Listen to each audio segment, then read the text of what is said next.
I can't stop now. I can't stop doing this. Dr. Julie Smith. She's a clinical psychologist with more than 3 million followers. How is she dealing with stress, pressure, burnout, overload? We're subjected to these kind of ideals. We're trying to do everything perfectly, and it's impossible. Those things that we end up doing habitually are the things that work instantly. Going to the fridge or grabbing the wine or whatever it is. And actually the things that tend to work in the long term are hardest in the moment, like sitting with it and feeling it and using skills to get yourself through it. I just love that therapy. It's great for looking at the patterns and the cycles that people tend to feel stuck in their relationship. And it's incredible how life-changing that can be for people.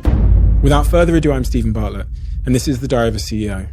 I hope nobody's listening, but if you are, then please keep this to yourself. Could you do me a quick favour if you're listening to this? Please hit the follow or subscribe button. It helps more than you know, and we invite subscribers in every month to watch the show in person. Dr. Julie Smith.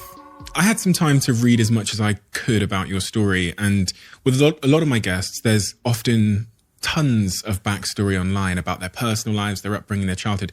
That didn't seem to be the case with you. And I think one of the things that, from getting further and further down the road with your story, I thought was really wonderful was typically when people are successful and they reach the levels of success that you have in their disciplines, we tend to want to point to some kind of anomalous childhood where something traumatic or really significant happened that shaped them and made them obsessive or overly dedicated or passionate. Was that the case for you? What was your childhood like? Tell me. No, there's no sort of major trauma that triggered my kind of mission to do any of this, or even, I had a few questions recently about, why I was even interested in psychology. And actually, I've always been fascinated by people, by humans, and I read a lot as a child, but actually everything I read was about normal people in normal life situations and sort of development of how people become who they are. And that's always fascinated me. And actually, I started studying psychology because I found it really interesting. It just, there was a new A-level available at my school, my college. And so I thought, well, that sounds okay. That sounds great. Let's try it. And I was just fascinated by it. And so I kind of went with that and went to university because everybody else was going and it seemed like that was what you do now. And so psychology felt like, an interesting thing to do. I had no idea really what jobs could be at the end of it. I just kept following my interests all the way along. And actually when people ask me advice about, careers and finding your passion and all those things, that's the only advice I give people really is, follow your interest, do the thing that excites you or that inspires you. And you don't have to have this, epiphany moment that transforms your life and makes you passionate about doing what it is you're doing. If you follow your interests, you're much more likely to end up somewhere in a job that you love. Having done this podcast for quite some time now, it's almost a bit of a psychological,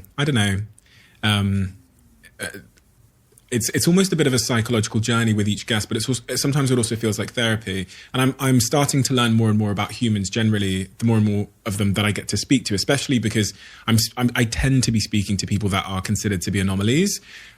In your experience, having understood the nature of the human mind and how we think and how trauma and all of these things and mood and decision making are all intertwined together, what have you learned just more broadly and generally about the nature of human beings and how we come to be the way that we are? I know that's a big question, but it's one of the ones that I'll tell you what I've learned, okay, because then maybe that will give you a bit of an indication as to what I'm referring to here. One of the things I thought before I started doing this podcast and speaking to people a lot was I thought we were all just so fundamentally different.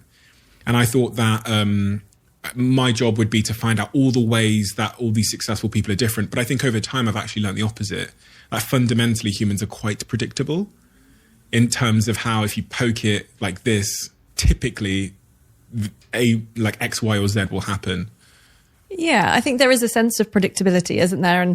And certainly you would go with that in terms of the sort of work that I do and working in therapy. There are certain patterns that can be predicted. And that's where, your models of therapy develop, because you can predict that if certain things are happening, then it might develop into this pattern. But actually, while there is predictability, people will always surprise you as well. So, even as I work with people one-to-one in therapy, no two people are ever the same. And you can never assume anything, because, everybody has that unique story and the unique set of experiences that they've been through, and their unique set of coping strategies and how they'll then get through that.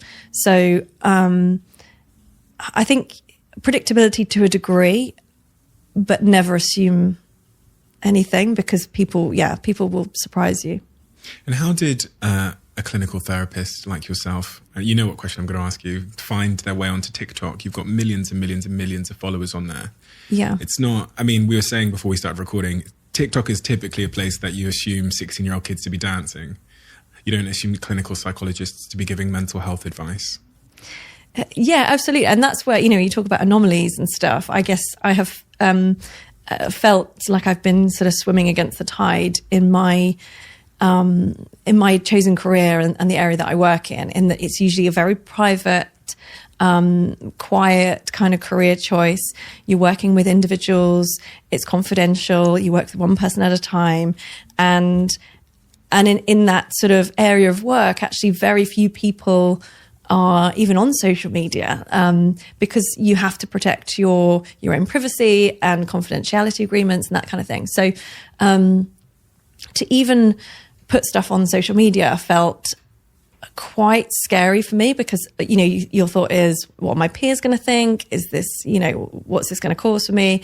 But every time that I had someone else come in for therapy who found the educational aspect of it so helpful, I would go home and say to my husband, why do people have to pay to come see people like me to find out that bit of information about how their mind works, so that they can deal with their anxiety better, or so that they can, function in their relationship better? There's a set of kind of knowledge there and skills that are taught to people in therapy, but they're not therapy skills, they're life skills, and people can use them every day. I use them every day to help me get through everything life throws at me. And I just felt that it was unfair that knowledge should be kept and hidden away in the therapy room. So, my husband, being the person he is, said, well, go on then, do it, make it available and put something on YouTube or something like that. And so we did. We kind of half-heartedly made a really rubbish YouTube video. And then at that same time, he discovered TikTok. So he found someone recommended it to him. He found it. It was full of kind of fun dancing, loads of really cool comedy. And we were sort of scrolling through it, laughing, instantly just, falling down that rabbit hole of scrolling. And he said, well, go on, make something like for 60 seconds, see what information you can get into it. And I said, well, no, you can't cut it down to that, small amount of time. It'll be impossible.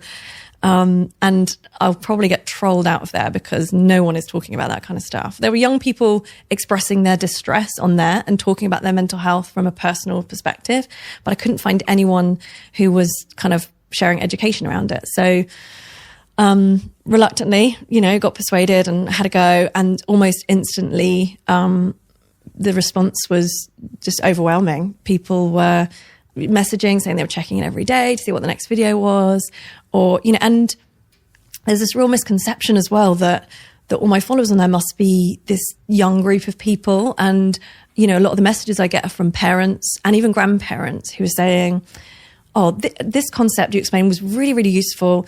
I'm working through it with my daughter or my grandson, and it's really helping. Thanks so much. Where's the next one coming from? So I kind of felt like when we started, it was going to be this one-off thing, like I should, practice what I preach and have a go. And I assumed that we would kind of delete the account, pretend it never happened. 2 years later, here we are, kind of 3.5 million of us later. So yeah, there was no kind of set game plan for it, but it just felt like the right thing to do it, to kind of put that information out there and see if people were interested in it. And it turns out people were quite hungry for that kind of information. People wanted not only to talk about mental health, but they wanted some evidence-based sort of quality tips and knowledge that they knew were coming from I guess a good place. Couple of questions there then. So the first one is, are you still seeing patients one-on-one? Yeah, so I still have a few. I had to stop taking on anyone else new because I was sort of bombarded with requests, and, you know, writing the book and everything has taken up a huge amount of my time. So I've kept that really limited. But I kind of I still want to keep that going. I'm in the process of trying to work out how to manage that around doing such public things. Yeah. So yeah, that's going to be a real transformation for me. Because that's one of the things I've always sort of contended with when people have asked me if I do like one-on-one coaching and stuff. My kind of default mindset is, well, if I spend an hour, I'd rather make a video that I think can reach millions of people than sit with one person on their own. Yeah. So I was wondering what your relationship was with that one-on-one stuff. Yeah. I mean, in some ways I do miss some of the one-to-one stuff that I do or did do. And so that's why I've kind of held on to some of it. Because you just cannot being one-on-one with someone in a room and developing that depth of relationship with someone where that therapy room becomes their sanctuary. And, you know, that's an incredible privilege, that kind of work. And I love it. But there is that sense of, okay, I could sit in this room and, you know, work with one person at a time, or I could make a video and share this idea with potentially a couple of million people, which, you know, has become a real passion. And that I recognize that it just didn't interest me. The numbers and the, you know, kind of business side of it just didn't really figure for me. It was genuinely just the feedback, the messages and the emails. You know, I was going through them and thought was, I can't stop now. I can't stop doing this. So people are checking in every day to see what the next video is, or asking for specific topics because they're genuinely struggling with something. If I can help in some small way, then I really should.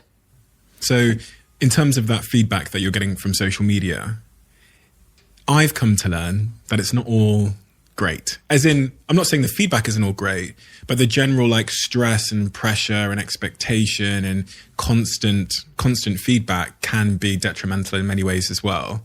Talk to me about your relationship with having millions and millions of people that can message you at any time, letting you know whatever they're thinking, and how you process that. Yeah, do you know, it's been really tough for me actually, because I'm naturally a very people following probably wouldn't believe this. I bounce around in my videos like anything, but I'm actually a very introverted, shy person. You know, my ideal day is kind of at home alone with a book probably. And so, you know, the idea of being public and being seen by people was not a comfortable one. It's something that I kind of endured for the cause, if you see what I mean, for the idea of, oh, this could help someone who's in need. So that's something I've had to work through and do a lot of kind of practicing what I preach, you know, being uncomfortable for the sake of something that I value or that I believe in. And yeah, I mean, I did a video on the mental filter, this kind of thought bias that we all have, and used the example of, you know, with the kind of comments and feedback and stuff like that you can have 100 positive comments and you will scroll through them to find the one that's not positive, even if it's neutral, you know, or God forbid negative, because you're built to do that. You're built to look for any signs that this is not okay, or that it's all going to collapse and everyone's going to hate you. And so actually doing the whole thing has made me practice what I preach, because I have to, because it's not an easy situation to be in, is that you're vulnerable when you're putting yourself online, or, you know, as much as I do, when you're putting yourself out there, it's a vulnerable place to be. And a lot of people look on and think it's easy, and it's really not. No, I have a newfound respect for everyone who kind of, you know, is brave enough to do that. What you were describing there, that scrolling through comments looking for the bad one, is something I think we can all relate to, because I will get 99.9% like great comments, and then it'll be, as you say, the one that's critical or that feels personal. It's if someone's like criticizing something that I've like done, I don't really care. It's when they are criticizing who I am, I think I find it hardest. And so I wanted to understand why that was. And I started doing some reading and some writing about this topic and understanding the nature, if we go back in our history as humans, of rejection and what that